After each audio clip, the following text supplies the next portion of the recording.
with Aaron Cowell. I throw balls far. You want good words? Data language.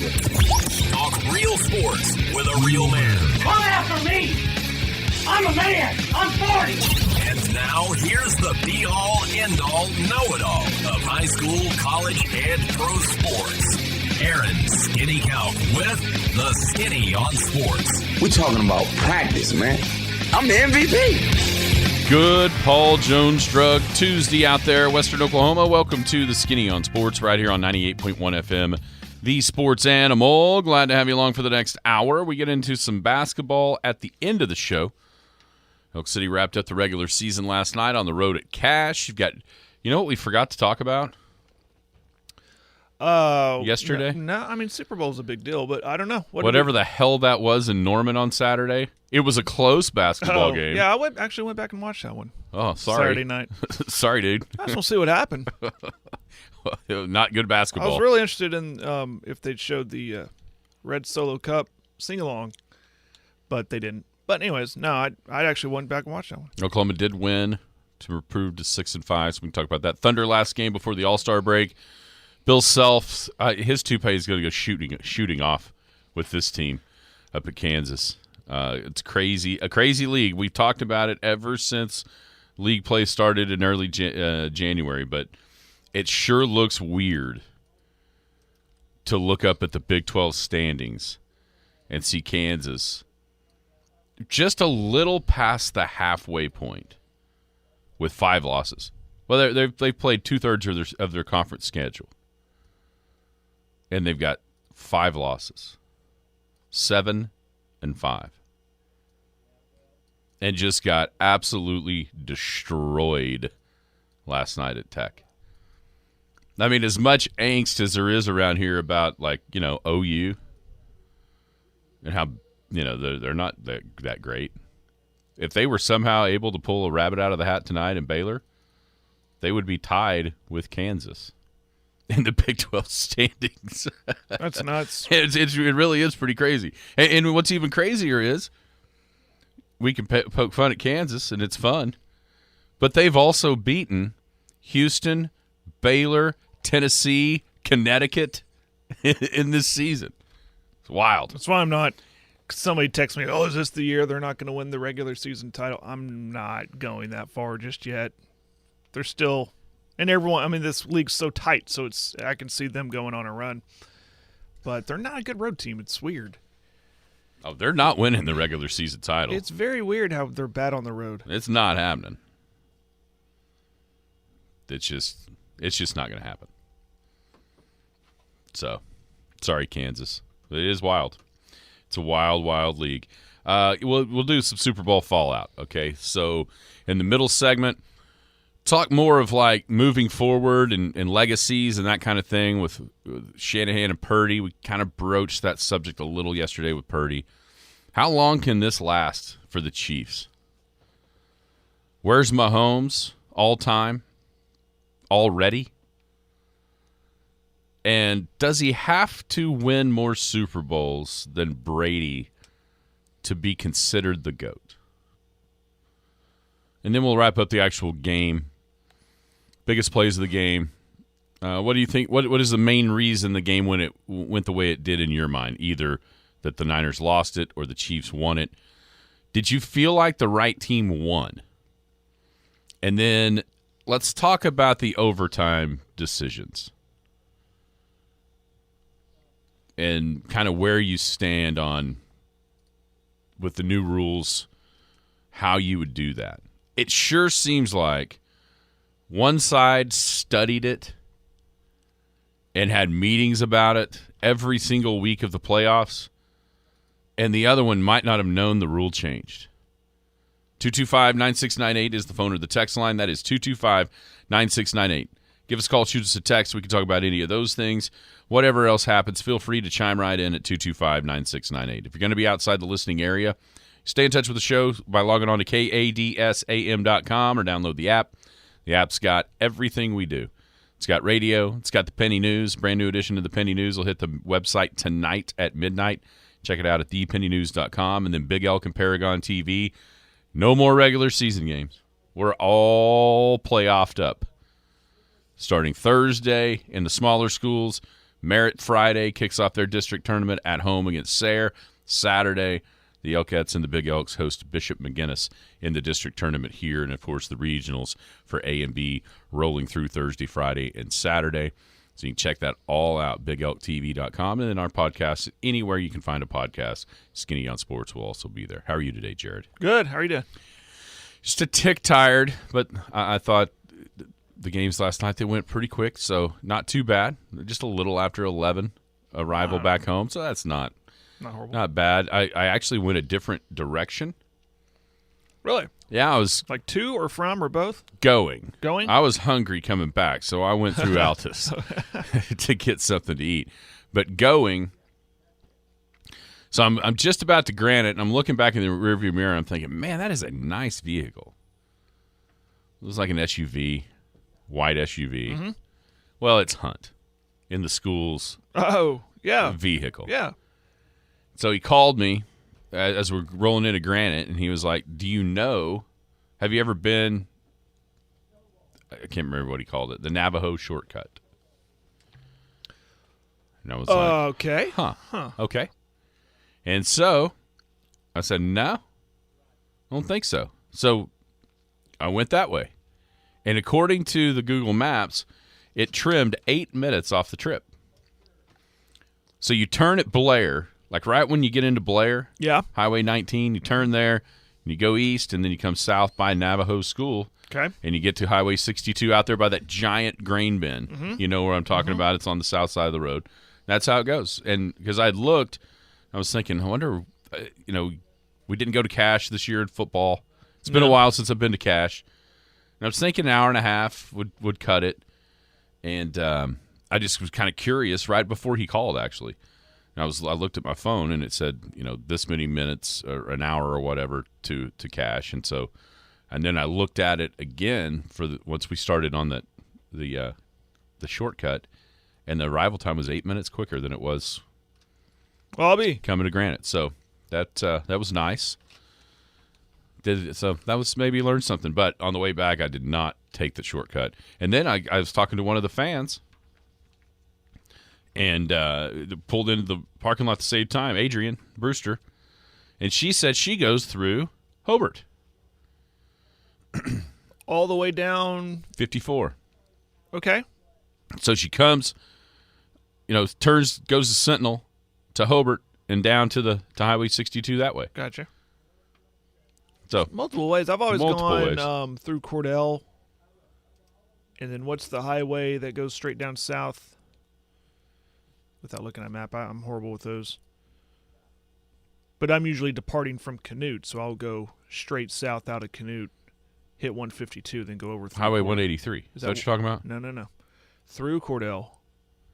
Is it 54? Am I thinking of 54? Maybe so. Where do you turn? Before you don't go to Carnegie. No. Yeah, 54, I bet. No, it's a straight shot. I'm going to pull up the map. Or do you go to Snyder? No, I'm further east of Snyder. So, let me look here. So I go through one. Yeah, I go to, is that 54? Yes, 54, and I'm going straight. I'll go through Godebo. Yeah, that's right. That's where when And you're. it's just a straight I paid shot. attention. I paid attention coming back to where that was on 54, and Godebo was how it has a sign that says, it says Godebo right there, and that was where she popped out at onto 62. Yeah, and the 54 takes you all the way to 62 and over. That's how I've always gone. But that's, again, coming to and from Canute. But that shot on 54, you slow down through Godebo. You go through a small community of Cooperton, you might slow down. The major from Cooperton. He was a Tradio guy. Oh, cool. Yes, Sam said, went through Friendship, Oklahoma as well. It's actually south of Navajo. There's not a lot at Friendship. I'm going to be real honest with you. Anyway, that was fun. It was a fun new trip. It was so funny because we took off east on Highway 19, and I thought, what is he doing? And then I looked to the south, and I could see those giant grain bins that I always kind of that you pass if you go through Altus. And I was like, oh, look at here. He does know what he's doing. All right, let's wrap up the Super Bowl. What were in your mind, just a handful of the biggest plays in that game set on Sunday night? Obviously the muff punt was big. Do we have to call it a muff punt? What do we want to I feel like if you call it a muff punt, you're blaming Ray McCloud. What do we call it? Because it wasn't his fault. A turnover punt. I called it a botched punt. Botched punt. Yeah. Clearly that was big. I think I'm sorry, I'm going to go with memory. Patrick Mahomes' 21-yard scamper. Was that in overtime to set him up to get him down there, or was that? I think it might have been. Yeah, he was going left when he had the longer that came run. at a time in the entire game. It felt like they had that part of his game kind of bottled up. They're going to make you listen. You're not going to beat us with your legs. You're going to throw it, and then there he springs that one. For I think it was 21 yards. That was big. The first touchdown of the game was big. And there's multiple defensive plays, I think, for Kansas City that was big because it just kept them in it. And the longer they stayed within even two scores, you kind of had this feeling they're going to stick around and they're going to win this thing, and they did. So those ones kind of stood out for me. What about you? Yeah, I had the Chris Jones pressures that I brought up yesterday. Mm-hmm. 3 different times the Niners had a guy behind the defense or open for what looked like it was going to be a touchdown.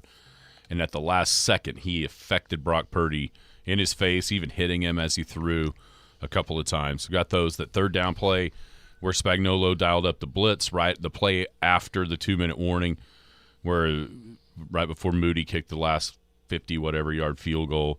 I thought that was a huge play of McDuffie knocking that ball down, because if he doesn't tip it, the Niners have a first down behind him. And then from there, Kansas City's forced to use 2 timeouts. So at that point, you're going to get the ball with what? 40 seconds left, maybe. And that's if you can keep the Niners from getting another first down, and then they got a game-winning field goal. So I thought that was a huge play. The blocked extra point was obviously makes a huge difference in the way that game was managed. Mm-hmm. Because if that's there, then with trading field goals, at what point does Kansas City have to force the issue to score a touchdown? Is it at the end, or is it even before that? Being down 4 instead of 3. It was easy to let Harrison Butker kick field goals because he was tying the game. You never had to make that choice or when to make that choice to maybe go for it on 4th down, or even with Mahomes, maybe making a mistake trying to force something because they know they have to have a touchdown instead of a field goal. I thought McCaffrey's fumble on the first drive was humongous. Oh, yeah. I mean, I get it. Pacheco did the same thing later on in the second quarter, but man, in that first, and it'll get to, do I feel like felt the like right they were team going won? to take the opening drive And all just the way go right down the field, score, yeah. and that would have really set the tone, yeah. The botched punt, and then Braden Willis's hold in overtime was a massive play. Because instead of 1st and goal, inside the 5, it now went back to 2nd and 15 or so, and they could not get a first down, which then led to being forced to kick a field goal. I thought that was a massive play in the game for him to. I mean, he reached out and grabbed his arm. I mean, you can. I was having a discussion last night. I thought that the officials did a great job. There was Was there even a review? I don't think so. I thought they had Gene in there one, a couple on the was the the overtime. Down, they went for it on 4th down. San Francisco did. I think it was Kittle who dove for it. Oh yeah. Well, we reached it out. I mean, and it was clear he got it. And I thought just out of precaution they might look at it, but I think they looked at it and went on. Because I mean, Gene came on there, Sterator, a couple of times, just said, "Oh yeah, they're looking at it. They see it. It's clear as day. There's no reason to stop the game." There was, the use check play. Was that in overtime? I think it was, where he caught it out in the flat, and he had it, and then he dove forward to reach the ball past the line to gain, and when it hit the ground, it popped up, And Des Bryant immediately said Juszczyk didn't catch it because it was so reminiscent of that Des Bryant play all those years ago in Green Bay. And then Steratore came on again and said they're looking at it, and I think Romo might have even referenced that play. Oh boy! And Steratore talked about how the rules have evolved of completing the catch to where he's got it, he takes 2 steps, and then actually kind of lunges with complete control as he hits the ground, and the ball kind of hit on the line out of bounds even. And so I thought the officials were good, but it goes down like holding is so subjective. It is. You know what I mean? It just you can look at a lot of the Niners fans are putting on Twitter when Warner is blitzing in overtime and he gets wrapped up around the waist and nothing, whereas Willis reaches out and grabs an arm. It's just. But overall, I thought the officiating was good and stayed out of the way. They let him play on the lines. They let him play in the secondary. It had to be a penalty for it to be called.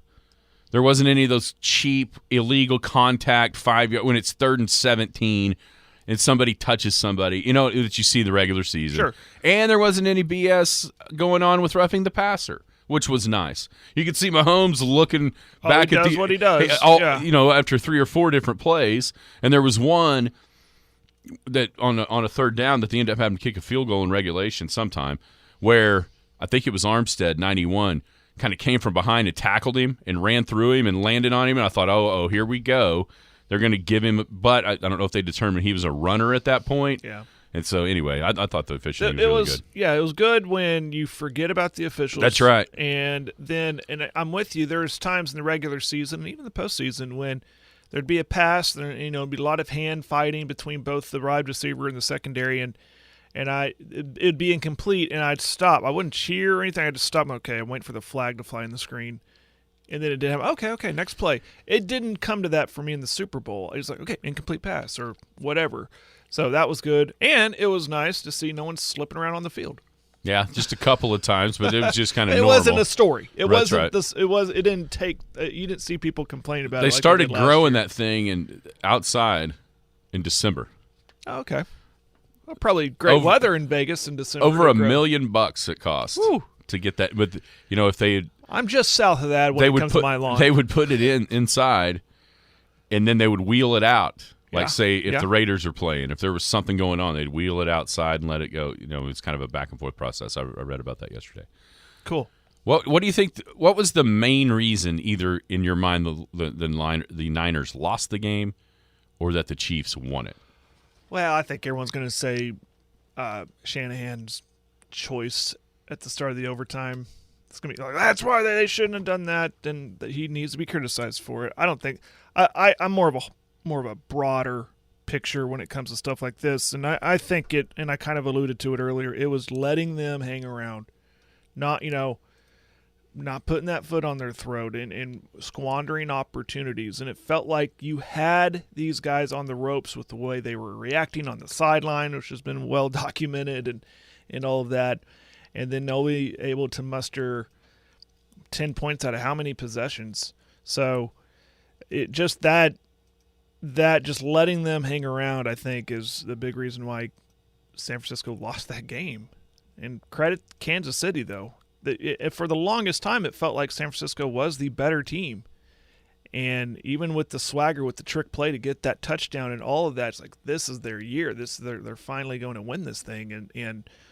But you cannot let a team like Kansas City and Mahomes stick around like that. And that's on San Francisco. Got to execute. I thought they got away from the run. McCaffrey touched it twice in the third quarter when things were kind of spiraling a little bit.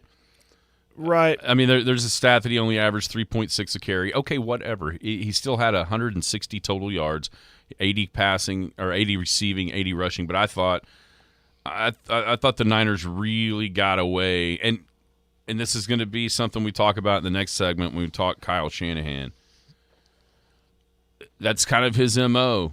He blew a 28-3 lead in the Super Bowl as the offense coordinator for Atlanta. Why? He wouldn't run the ball. And Mahomes ends up probably the best player on the field. But throughout a majority of that game, I thought it was McCaffrey. I thought he was the most dynamic, the best player on that field until his own coach. It was almost like Dean Smith keeping Jordan from averaging 20 by setting him down. I just don't. Purdy started out really good, and then he kind of slumped through the middle of the game, and that coincided with not giving the ball to McCaffrey. That to me, that's where, and that goes hand in hand with letting the Chiefs stay in the game.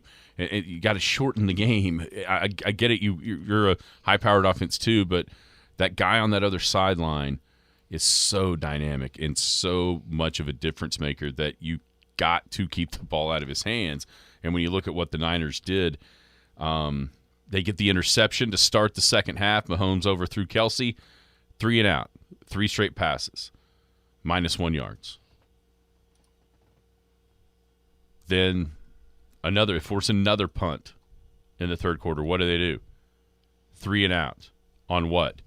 3 passes from Purdy. Kansas City kicks a field goal. They actually try McCaffrey once, and then 2 incompletions. So you're talking about 9 plays, and McCaffrey touched it once. The other 8 were throws by Purdy. And that's a point in the game. You get a pick, and you set up on the others on Kansas City's side of the field, up 10-3, by the way. You miss that chance to add to the lead. You force a punt. You miss that chance to add to the lead, and then all of a sudden it's 10-6 on Kansas City's next drive. They get a field goal, and then the punt thing happened. I mean, the Niners' defense, it seemed like they had Kansas City kind of in hell for the first 2.5 to almost 3 quarters.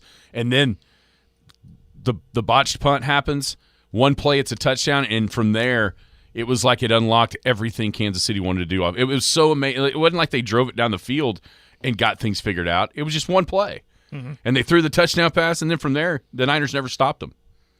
It was so weird how that really flipped everything that was going on. Yeah. But I think that the third quarter, not giving the ball to McCaffrey, was the biggest part of why the Niners lost the game. We all know why the Chiefs won, because they have Mahomes. That's an easy answer. Did you feel like the right team won? I do. I do too. I really do too. And that's a because I'd be talking out both sides of my face if I said I didn't. I picked them to win it, and I felt like they were the better team because they had. I mean, it starts at QB1. Nothing against Purdy, but Chiefs had the better quarterback. And I'm always going to go back to you think about those opportunities. You can think about it in any game when you are the perceived underdog, or you are going up against the champ, and you have opportunities. You're always going to go back and think, man, we squandered that. We had those opportunities to beat them, but champs always find a way to win. And I do feel like the right team won, the best team won. I don't know that the best team won, but the right team won, and here's why. The Niners made too many mistakes to beat the Chiefs. Mm-hmm. They dominated the first half of that game and really into halfway through the third quarter. But the mistakes they made eventually caught up with them. And they just you can't beat that team making those mistakes. On the interception, you get the ball on the Chiefs' side, even if you kick a field goal. Now it's back to 2 possessions. Yeah. And the mistakes they made never really forced Mahomes' hand in the second half. It let him take what they gave him. And we saw the mistakes that he made early on in the season were when he was trying to force the issue at times with maybe not the best receiving core. So, yeah, I think the right team won just because I think the Niners made too many mistakes to win. All right, let's talk about the overtime decision. Okay. What do you think? Of taking the ball first? Taking the ball first. And the reason, did you hear his reasoning? I did not hear his reason, no. His reason for taking the ball first was he knew that both teams got the ball. But it was to get it next. To basically have the hammer when it was sudden death. Okay.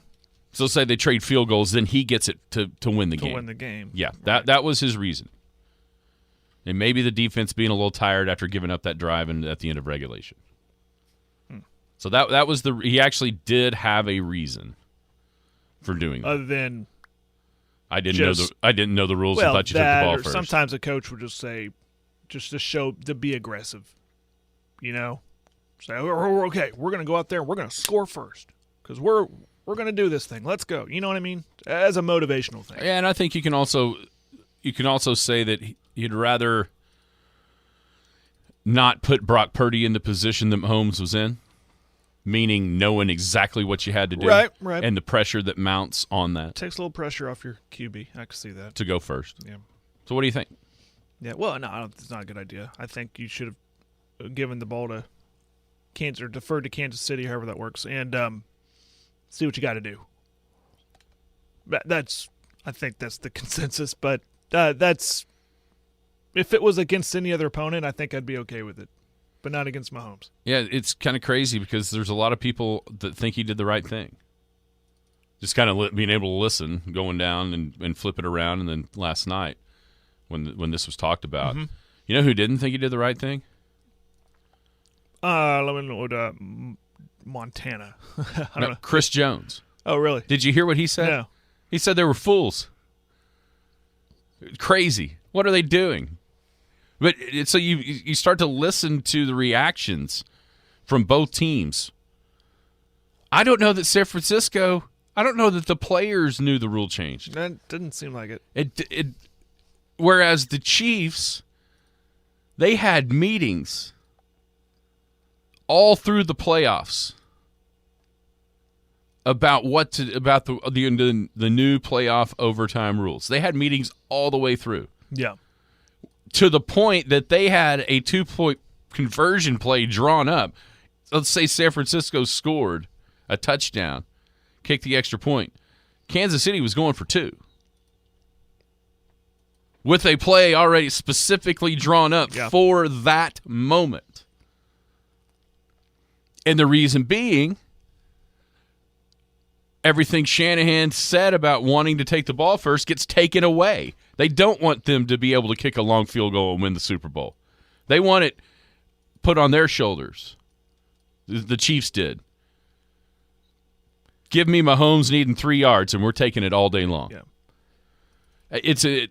It doesn't seem like San Francisco and Kyle Shanahan did a very good job or a job at all preparing for that. And what's crazy is they had an extra bye week throughout the playoffs to do it.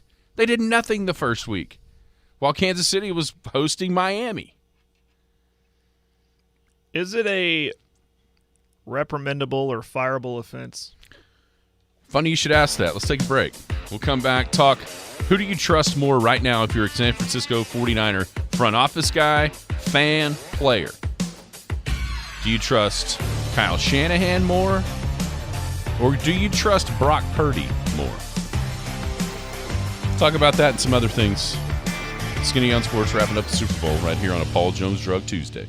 Paul Jones Drug is Elk City's most experienced compounding pharmacy, meaning they can custom make your prescription medications to your doctor's specifications, safely and effectively providing you with exactly what you need. And for your convenience, Paul Jones Drug has a drive-through pickup window as well as curbside service for testing and vaccinations and offers free local delivery. Just a couple reasons you should choose Paul Jones Drug, 809 North Main Street in Elk City. I'm Rodney Skinner with Paul Jones Drug, and I promise we provide care you can trust. The Skinny on Sports. Welcome back, Skinny on Sports, 98.1 FM, the sports animal, hanging out here on a Paul Jones Drug Tuesday. Paul Jones Drug is the oldest compounding pharmacy in Elk City. They offer free local delivery, drive-through pickup, curbside testing and vaccinations, and, of course, their blister packs, which is that long-term care unit packaging. Paul Jones Drug is care you can trust, located at 809 North Main right here in Elk City. Thank you to Rodney Skinner and all the gang at Paul Jones Drug for being a part of the show on a Paul Jones Drug Tuesday. Okay, Jared. Great. I think this is an interesting idea. You brought up the Purdy thing yesterday. Did Brock Purdy do enough in the Super Bowl to kind of stop the questions of whether or not he is their guy. And now, with what happened, with the decision-making and quite frankly, Kyle Shanahan's history in the Super Bowls, if you don't know, he was offensive coordinator when Atlanta was up 28-3. Now, you can say that was Dan Quinn's fault for not telling him to run the ball against the Patriots, but his offense was a major reason the Pats had enough time to get back in the game because they just threw and would not run the football. Right. And then now twice in losses to the Kansas City Chiefs as the head coach of the 49ers, his team has had 10-point advantages in both of those games. The first time in Super Bowl 54, it was a 10-point lead in the fourth quarter. This time it was a 10-point lead in the first half. But either way, he's lost a 28-3 lead as the offensive coordinator in the Super Bowl and 2 10-point leads as the head coach at San Francisco. So my question is this: who do you trust more if you're the Niners moving forward? Kyle Shanahan or Brock Purdy? That is a good one. I almost want to say Brock Purdy. I think I'm sold on him, even in this loss. Shanahan appears to be, I don't know, is stubborn the right word to use? It's leaning on his old habits that are not working. Where, I don't know. I kind of think if, but who are you going to get? Who are you going to get if you get rid of Shanahan, who's been, I mean, he was praised when they hired him. They said this is a great hire. He's clearly brought them to high success, but something about these big games are giving him a mind block. But it makes you think if you can get someone in there that is more capable, I don't know what the word to use on that one, but would that benefit Brock Purdy more and the team more? So I guess my answer reluctantly is I think I trust Brock Purdy a little more. It's like the front office, like you don't want to fire Shanahan, but maybe make a hire around him. Like, listen, we're going to hire you an analyst. And his one job is to look at the analytics and tell you what to do. And just advise you. Hey, maybe we should run it here. We're up 2 scores in the fourth, or something like that. Maybe McCaffrey needs some more touches. I don't know. What do you bet you? I mean, it's a tricky one. Both. You trust him? You trust him? Both. As much as we're going to nitpick on Kyle Shanahan here, and we're going to. He's 64-51. He took over the Niners when they were as low as they may have ever been. He went 6-10, 4-12, then 13-3, lost to the Chiefs in the Super Bowl. COVID year, a 6-10, which that just happened. You know what I mean? Like, is the COVID year the only thing that can beat the Chiefs in the Super Bowl? You know what I mean? Yeah. Forget that the one time they lost was the COVID year. Well, this is eerily similar to the. Have you seen the side by side? Everything's happening the same way leading up to the spring of 2020. Got the Chiefs beating the 49ers. I mean, the list is eerie. It's an election year. Yeah. Ugh. Then he goes 10-7, lost to the Rams in the NFC title game. 13-4 last year, lost to the Eagles in the NFC title game, which I would put an asterisk by that one because of the Purdy injury, and then, of course, just lost the Super Bowl. Now, here's what's interesting, though. We can put the asterisk by the Philly game just because it turned and they didn't have a quarterback to play. But in those other 3 playoff losses, they've had 10-point leads in all of them. They had a 10-point lead going into the fourth quarter against the Rams in that NFC title game and lost it. So there's definitely something there that's a bugaboo with him. But, like you said, who else are you going to get that goes Super Bowl, miss the playoffs in the COVID year, NFC title game, Super Bowl? Hard to improve on that. Outside of winning. Outside obviously. of Andy Reid, nobody is even close. No. hard to think about who would, if they had this guy, if they had this coach, that'd get them over the top. Yeah, this is a ridiculous text. You two being Cowboys fans have no business discussing front office moves. What does that even mean? The Cowboys have as talented a roster as damn near anybody in the game. It feels like that front office has been pretty good. And if they'll just draft the best player, they do that exceptionally well. The times the Cowboys screw up is when they try to pigeonhole somebody for need.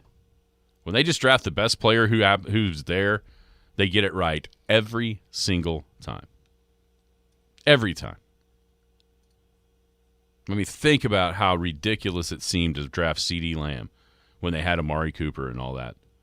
We've got Amari Cooper and Michael Gallup. Why would you draft CeeDee Lamb? Well, first off, he's the best player on the board. Everybody wanted him to draft a corner. I wonder who that would have been instead of getting Trayvon Diggs in the 3rd round. Yeah, they've drafted very well. When they've drafted the best player that's been available to them. When they try to pigeonhole, when they get ran over by San Francisco in the playoffs and they decide, we need a run stopper, and they dropped Maisie Smith a round early, that's when things go south. When they just draft the best player, they do exceptionally well. Mm-hmm. And you know, the Niners have clearly built as good a roster. Think about that trade for McCaffrey. There was a lot of people that thought that was a bad idea because of his injury history at the time. Turns out that worked out pretty well. I don't do anything. I mean, if you're the Niners, think about how close. I mean, they're a blocked extra point, a punt not magically hitting a guy's foot. And Butker made a 57-yarder that missed their guy's arms by just, fractions. Yeah, away from winning that game. I think as much as I think it was ridiculous to take the ball first in overtime against that opponent. As much as I think that's ridiculous, I also it's hard to argue with the success he's had. He just got one flaw that he needs to figure out how to change on the Shanahan side. And then Purdy, I mean, he's grown on me. What else is he supposed to do? Yeah, I'm with you. I was on the side of what at the beginning of the year I thought, well, we don't have enough sample portion of this guy to know how good he is. But he continues going out and he makes plays. I said it yesterday. I think he played a good quarterback. He played a good role on Sunday. He just went up against Mahomes. So I'm on the side of keeping him. 25-9. NFC title game, Super Bowl in 2 years. I don't know what else you'd really want. And as far as Shanahan's concerned, there are a lot of teams, us Cowboys fans included, that would love to have that success that they're having. I would right take now. Kyle Shanahan in a heartbeat. I think, and it's still, the womb is still fresh for San Francisco fans. And the first reaction is, how do you fix it? We got to make some changes. I don't think maybe the answer is you don't. You want to continue to have that opportunity of playing in NFC championship games, playing in Super Bowls. I think eventually one day you're going to break through. But I think it would be an overreactive move to move on from Shanahan. No, I do too. There's no doubt. I mean, San Francisco's like a level up from Dallas. Sure. Oh yeah. Yeah. As far as their struggles, Dallas is struggling to get to the NFC title game for obvious flaws. San Francisco struggling to beat the Chiefs in the Super Bowl for obvious flaws. How long can this Chiefs thing last? Well, that is so as long as Mahomes is there. Let's just put it that way. Have you seen he's restructuring his contract? No. He's going to restructure his contract and kind of take the Tom Brady route. Here's what's nuts. 2 years ago, Tyreek Hill went to Miami. And everybody was deciding that the Chiefs, they were planning the funeral of the Chiefs and their offense. And has it been as good as it was with Tyreek Hill? No, it hasn't. But it's also been good enough to win 2 Super Bowls. That's just a scary statement you just said. It hasn't been as good without Tyreek, but good enough to win 2 Super Bowls. That's scary. I think everybody ought to be damn scared about this year because this team, this is as bad as they're going to be for a couple of years. And that bad was winning the Super Bowl at 11-6. Yeah, that just goes to season. show you whatever happens around Mahomes maybe doesn't really matter. Well, he's so good it doesn't matter. Yeah, so when Kelsey retires, does it really matter? It's hard to say it won't because of how much he relies on him, but it's also hard to say it will because he's doing it with Rashee Rice and Justin Watson and Marquez Valdez-Scantling and Noah Gray and Blake Bell. I mean, who are these guys? Very similar to what Brady was doing. The difference is Mahomes had his Randy Moss early with Tyreek. Yeah. It took Brady the better part of a decade to get Moss. And then we saw the full capabilities of that, and it really should have been an undefeated season when you gave him a weapon like that. I think the Chiefs have been really, really smart the way they've done this, is they have all that youth on the defensive side. You know, they tried the Edwards-Helaire thing as a late first round pick, didn't really work, but then they find Pacheco in the 7th round. I think the one thing that they have to do, and this is Mahomes' health too, that their tackles aren't. They need to get better tackles on the offensive line. I think their interior guys are really good. I think their tackles are a little suspect. There was a definite drop-off from Orlando Brown to whatever they had at tackle this year. But it still was enough. It still was enough. The answer is the Chiefs ain't going nowhere. No. How long is Andy Reid going to do it? 65? Doesn't look to be slowing at all. I mean, how would you leave? If you're Andy Reid, how in the world would you? Why would you? Unless you just thought, you know what, I've had enough. I mean, it's like we're going to have the same conversation about him like we did about Belichick when at the height. Was Belichick going to walk away a champ? He's going to walk away at the height of coaching, and he didn't. But and maybe Andy Reid saw how that went. I'm not suggesting that Mahomes is going to leave for Tampa Bay or anything, and then Reid's going to be left fending for himself in Kansas City. But I think as long as Mahomes is playing in his prime, why would Reid walk away? Well, there's no way he's doing it this year. No. Because they have a chance to be immortals. Mm-hmm. Football immortals in the same way that Dolphins team still is. There's only been one undefeated. And if they can win again next year, there's only been one three-peat. It's never happened. So you get why he would come back. But, I mean, if you three-peat, is that good enough? Do you just – I know we're going to talk about Mahomes, his entire career. At what point do we start talking about Andy Reid as the best coach of all time in NFL football? Get that three-peat. I mean, he's up there right now. You know what's pretty interesting? We always talk about, when it rolls around to August, September, when we start picking division winners. And the first thing we'll say is, well, I'm taking the Eagles, or I'm taking the 40 or the Giants or the Commanders, whoever.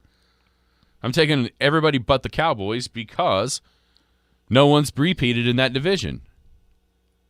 You know what's interesting about that? What's that? Andy Reid's not there anymore. When Andy Reid was in the NFC East, he was dominating it. That's true. With the Eagles. Dominating. Now, he's moved on to the Chiefs. I don't think there's definite correlation. Because now they're dominating the NFC West.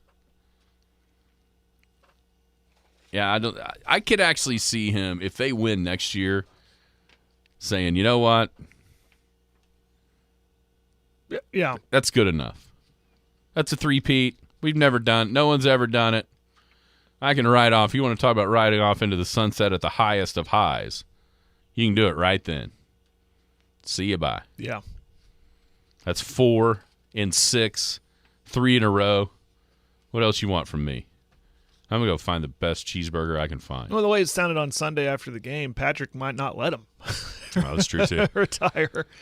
Is there any surprise that a guy like that has a play called corn dog? And he said this, that was the play last year that they ran for a touchdown. This one had some mustard and ketchup on it. That's funny. On the last play. Where's Mahomes all time right now?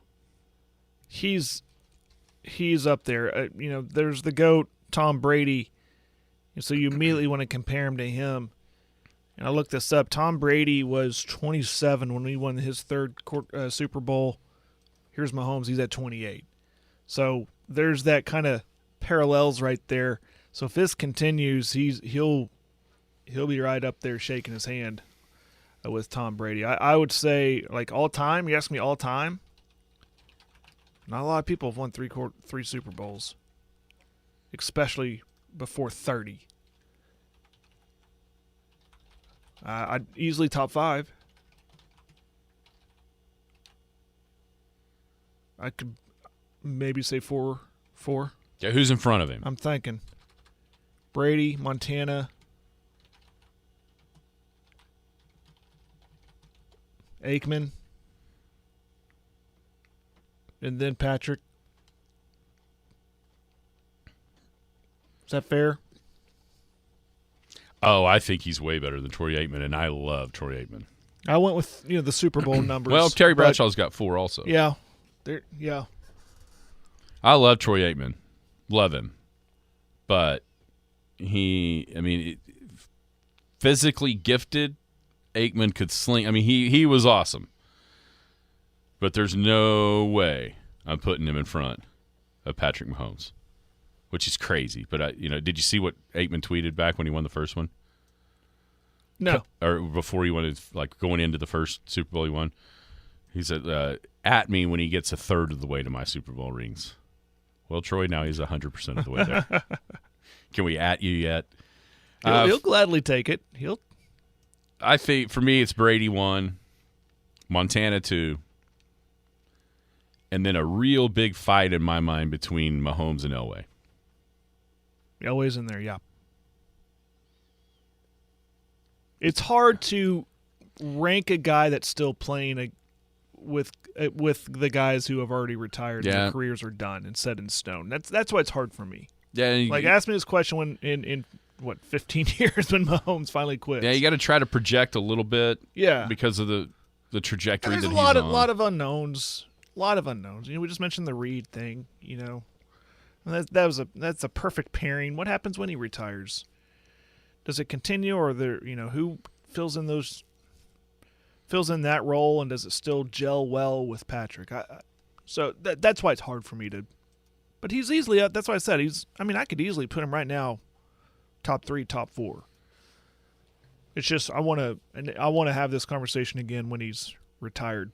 I would probably put him 3rd, ahead of Elway, behind Montana and behind Brady.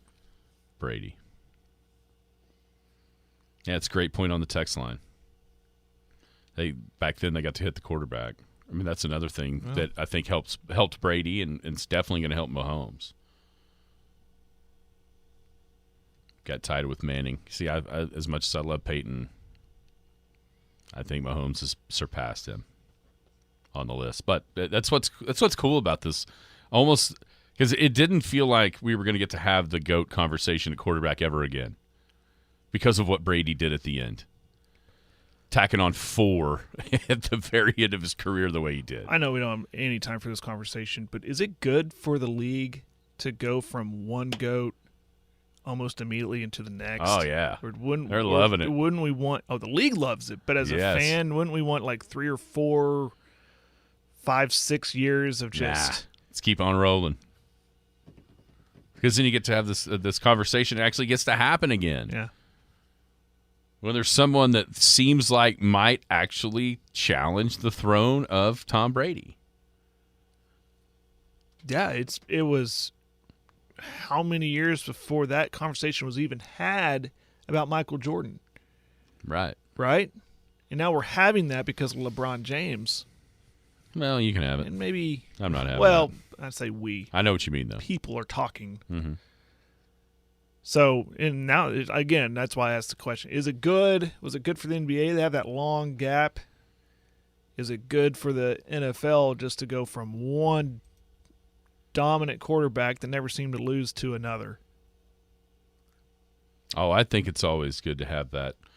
I mean, the Chiefs it's starting to turn, and I think part of it is Swift, part of it is people getting tired of them, but they're starting to become kind of the heel, the wrestling heel, the team, the villain, because they've been so good and have had so much success. Yeah. So in your mind, last night, by the way, was funny. Watching the Kansas-Texas Tech game, Texas Tech fans were doing the Chiefs chant. Oh, I was like, well, is that the Kansas fan? Is everybody doing it? Because I'm sure a lot of Kansas fans were Chiefs fans too. Oh yeah. But it was in Lubbock, where Patrick Mahomes went. I thought it was funny. Does Mahomes have to pass or get to Brady ring-wise to be the GOAT? I feel that he does. Because what if he So if he gets 6 Super Bowls and just dwarfs Brady's numbers, it still doesn't count? Oh, you mean if he gets to 6? No, Brady's got 7. Okay, if he gets to 6, if he wins 6 Super Bowls, it dwarfs his numbers. Now, some might say, Aaron, you're talking about both sides of your mouth here with the LeBron Jordan thing. Here's the difference: Brady lost in the Super Bowl. Jordan didn't, because LeBron's numbers are going to dwarf Jordan's.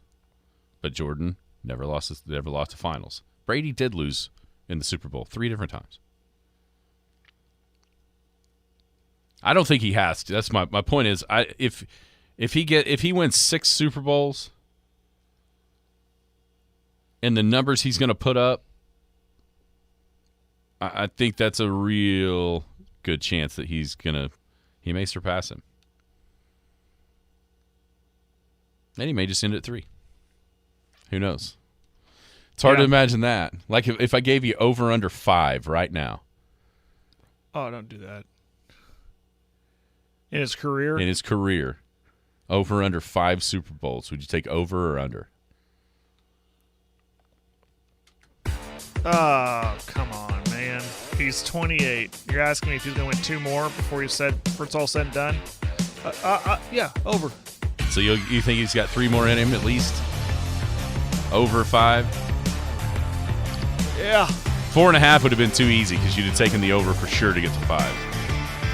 I think he might settle on 5. Maybe a push. We'll be back. Paul Jones Drug offers a free service that makes taking your daily medications safe and easy. It's called convenience packaging, meaning they can combine all your daily medications and put them in sealed, separate daily packages. This process replaces you from having to fill your daily medication dispenser. And as always, Paul Jones Drug prepares individual blister packaging for long-term care patients. With their drive-through window, curbside service, and free local delivery, it's just more reasons you should choose Paul Jones Drug, 809 North Main Street, in Elk City. I'm Rodney Skinner with Paul Jones Drug, and I promise we provide care you can trust. The Skinny on Sports.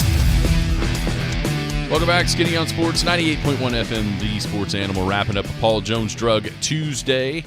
Rodney and the gang at Paul Jones Drug at 809 North Main. Paul Jones Drug is care you can trust. They got the convenience packaging.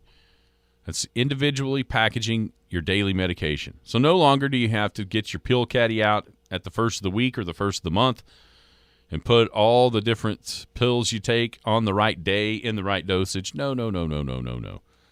Convenience packaging does that for you. Durable medical equipment is your walkers, canes, and crutches, and wraps and braces. Most insurances are accepted. And it's not just the medical stuff, Jared. We've got some great gifts, greeting cards. Valentine's coming up. Maybe your wife needs some perfume. Go down there and get that. Paul Jones Drug is care you can trust. 809 North Main. We appreciate Rodney and the gang at Paul Jones Drug. Okay. Bedlam basketball. They didn't really hit on that yesterday. So much going on. It was not an aesthetically pleasing Bedlam matchup. It was a very close game. It was Bedlam. It was. It felt like Oklahoma State had an answer for everything Oklahoma did. Oklahoma was terrible at the free throw line until they weren't down the stretch. But the Sooners fell behind, 56-52, and they went on a 9-0 run to make it 61-56 with about 2 minutes to go, and that was enough to hold on and win 66-62 over OSU. So now 6-5 in the league, which puts them in the top half. You know, with some of the games, they have to go to Stillwater. They host Cincinnati over the last, 7? Baylor tonight. Yeah, I mean, I'm just trying to think of winnable ones. Like, I'm sorry. The high, you know what I'm saying? Like the ones that you think they have a really good shot at winning. You know, 2 wins away from getting to 8-10, which puts them as mortal locks to make the NCAA tournament. But I think maybe at this point, you know, Baylor's going to be an incredibly tough game down on the road in this league. But barring just a total collapse, I think the Sooners from this point are going to be an NCAA tournament team, and now maybe win a couple of games that you're not supposed to, which could be, you know, either Kansas or Houston at home, at OSU, at Cincinnati. All of a sudden you finish 9-9 in this league, or maybe even get to 10-8, which is a tough ask. But 9-9, and you know, you're looking at maybe a 6th seed at worst. Maybe get a win in the Big 12 tournament. Yeah, that would certainly help. Depending where you're seated, which is still, crazily up in the air. Oh yeah, you could be anywhere still. Never know who you're going to play based on your seed. I think they're in the tournament because of how tough this league is. They can't lose every game from here on out. No, they can't, and they're not. I don't think they will. They will. And you see how Kansas plays on the road. We'll see how they come out. They can't have these continued slow starts and hope to recover from. Although it's been nice to see them come out the way they did against BYU and win. Oklahoma State was a struggle late, but they found a way to win despite the shooting woes. But for a program. It's hard to say that in the portal age. You know, it's a next step for the program, get to the NCAA tournament. Well, because next year will be a totally different team, so it's kind of hard to say that. But get them in the NCAA tournament, and I'm going to keep leaning on the fact that this is such a tough league. Get into the NCAA tournament, maybe that first round, maybe first 2 rounds, opponents could be winnable, but it depends on what seed you get. You know, if you get you have to play the 1 seed in the second round, that's a tough ask, whoever that may be. But when they're shooting and they play and they can shoot well, it's a really, really good team. When they're shooting, and don't turn the ball over. The turnovers are almost worse than the shooting. Because the turnovers lead to easy baskets on the other end. They guard you pretty well, but when the other team has easy ones, yeah. I mean, they're nowhere near the 11th best, or even I guess they were up to number 9 at one point in the rankings. They were clear to 7 at one point. They're not that. At one point, that whenever they were ranked, like I thought they were like number 9, 7 or 9 North or something like that. And it was. I remember if they can win against North Carolina, they could probably, because there's some teams above them that lost. I thought they're about to be a top 4 team if they can win this game. Yeah, and they're not that good. They're just not. They're somewhere in that 20 to 30-ish range. But what is nice is that last year, as an OU fan, we would go in the games thinking, well, here comes another loss. So they're clearly better than what they were last year. I think Porter Moser needs a lot of credit for that, for finding the pieces to put together this team that what now when they go into a game you think, what's going to happen? It's not, well, that's a guaranteed loss. No, outside of maybe a couple games, but you know, Houston's going to be tough, Kansas is going to be tough, but they are in Norman. Baylor tonight's going to be incredibly hard at Waco, but it's still a game I'm going to be interested in. Like, well, what's going to happen? It's not, well, here we go again. Yeah. So I think Porter Moser deserves a lot of credit for that because in my opinion, I don't know how hot his seat was, but the opinion of him was, well, he better do something this year. I know it's his 3rd, 4th year, but I think he's showing us that he is a good coach. He can build a team. If you give him a team that he built, he can compete with them. I'd have fired him after last year. Would you be? Mm-hmm. I would have. I didn't have. I think I'm nicer. I think I was giving him one more year, and this was the year. I just didn't think that I didn't have any faith in him being able to recruit athletes that would play in this league, and he has proven me completely wrong. They're athletic enough to play in the league. Now are they? Now the hard part is getting the athletes that then can also be basketball players, getting NBA type guys in there. Do they have an NBA guy? Jalen Moore maybe. Oweh's got some ways to go. Uzon's got a ways to go. But at least they've got guys where you can go, boy, if they could get better, maybe. But yeah, it's been a really good year, I think, for Oklahoma on the basketball floor versus what we thought it might be. Well, that's true. They're much better. What were they picked? Like 11th in the league or 12th? Yeah, they were almost dead last. And they've exceeded that, so which has been nice. And they've got guys committed or signed even that are pretty good. That's what I'm trying to dig up. Two top 100s. Yeah, they got a couple guys coming in. So better. Oklahoma State, I don't know what they're going to do. It's a sad deal. It's a sad day in Stillwater on the basketball floor. They played hard. Here's the deal: they play hard. They can't shoot. Their offense is just abysmal, man. Golly, it's bad. I mean, at one point, the announcers even made the point, and it was in the second half, maybe even in the last, like past the halfway point of the second half, where they were shooting 25% and were ahead, which is an indictment on OU in a lot of ways too. But I was going to say that's not a good sign for anybody. Well, they were shooting so many free throws and getting themselves to the line that was keeping them in the game. But Thunder tonight, last game before the All-Star break in Orlando. And then also last night, Elk City Hoops ended up the regular season. The Elkettes finished 11-13, 10-5 after Christmas. They've just gotten better and better and better and better. They win 51-30. The Elks played a horrible second quarter, and they couldn't recover. The other three quarters, I think the difference was like 6 or 4 in the first, third, and fourth quarters. But that 22-3 second quarter was the difference in the game. So the Elks have got to figure that out, obviously, with Bishop McGinnis coming to town Saturday for the district tournament.